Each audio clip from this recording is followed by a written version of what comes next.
Bismillahirrahmanirrahim. Assalamualaikum warahmatullahi wabarakatuh. Nabi Ilyas alaihissalam adalah anak angkat sekaligus penerus Nabi Ilyas alaihissalam yang menjadi Nabi Bani Israel.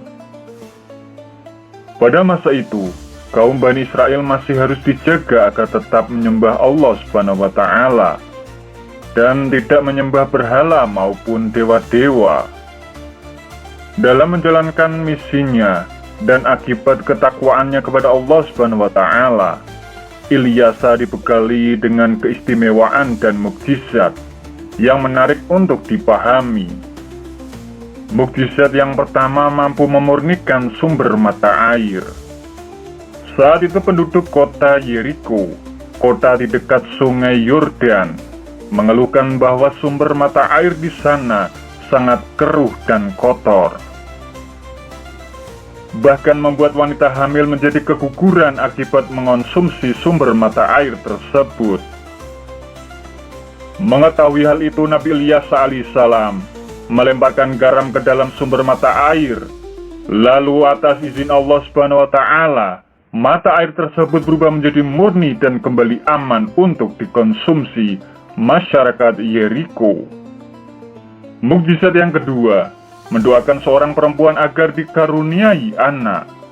Karena kenabiannya, dikisahkan ada pasangan suami dan istri di desa Sunem, Israel, yang sangat kaya raya.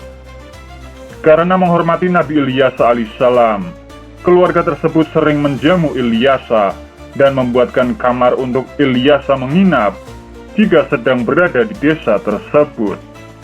Sang istri bercerita bahwa dirinya tak kunjung hamil dan dikaruniai anak. Mengetahui hal itu, Nabi Ilyas alaihissalam berdoa kepada Allah Subhanahu wa Ta'ala agar perempuan tersebut hamil. 1 tahun kemudian perempuan Sunem tersebut hamil dan melahirkan anak laki-laki. Mukjizat yang ketiga, mendoakan panglima kerajaan sembuh dari penyakit kusta. Seorang panglima kerajaan Aram di Syria yang bernama Naaman meminta Nabi Ilyas alaihissalam agar berdoa untuk kesembuhan penyakit kusta yang dideritanya. Selain mendoakannya, Ilyas meminta Naaman untuk mandi di sungai Yordan sebanyak 7 kali. Naaman mengikuti permintaan Ilyas dan atas izin Allah Subhanahu wa Ta'ala, penyakit kusta yang dideritanya pun sembuh. Ilyas menolak hadiah yang akan diberikan oleh Naaman, dan Naaman berjanji akan menyembah Allah Subhanahu wa Ta'ala karena sudah sembuh dari penyakitnya. Namun Gehazi, seorang pelayan Ilyas, justru berbohong kepada Naaman bahwa Ilyas meminta hadiah kepada Naaman. Padahal Ilyas sama sekali tidak ingin menerima imbalan.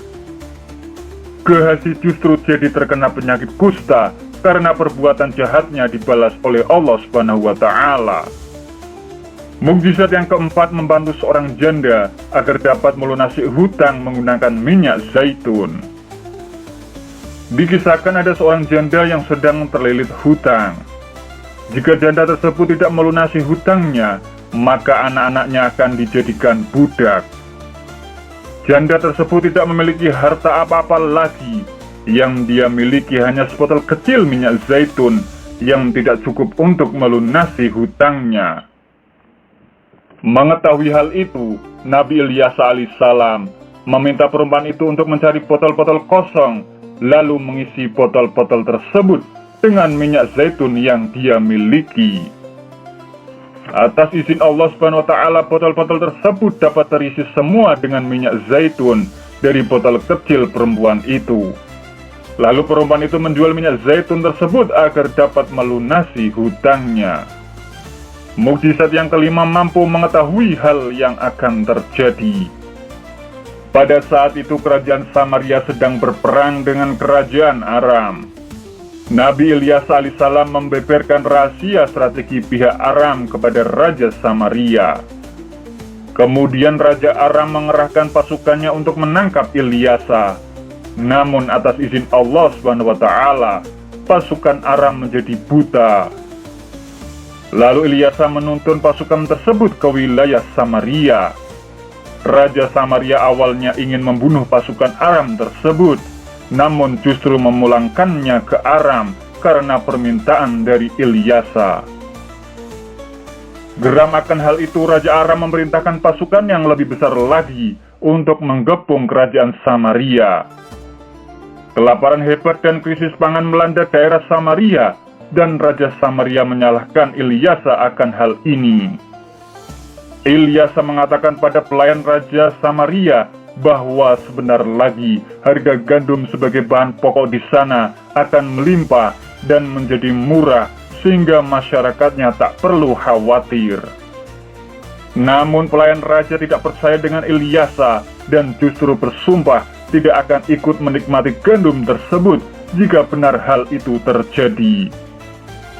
Sementara itu pasukan Aram yang sedang mengepung Samaria mendengar suara deru pasukan lain dan menyangka itu adalah suara pasukan Mesir yang datang membantu Samaria.